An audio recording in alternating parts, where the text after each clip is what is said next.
Subscribe to this channel and press the bell icon to get notified for the latest tech videos.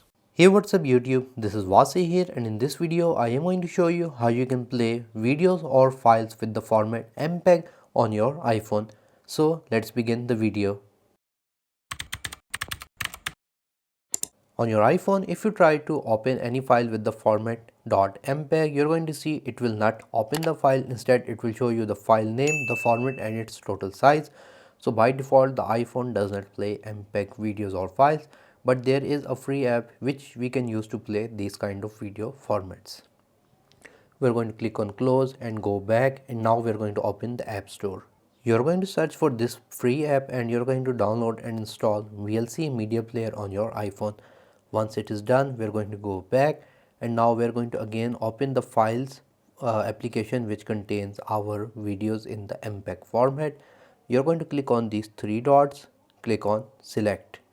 Now you're going to select your MPEG video. On the bottom, click on share, and you're going to see the VLC media icon here. If it is not showing, you can scroll to the very last and click on the more option. In my case, since it is already present on the front, I am going to click on VLC. Now it will start playing your MPEG video on your iPhone. You can increase or decrease brightness. You can also increase or decrease the volume. And yeah, this is how simple it is to play MPEG videos on your iPhone. If you guys found this video helpful, make sure to like it, subscribe to my channel and enable bell notifications. That's all for today. Thank you for watching, and as always, stay safe.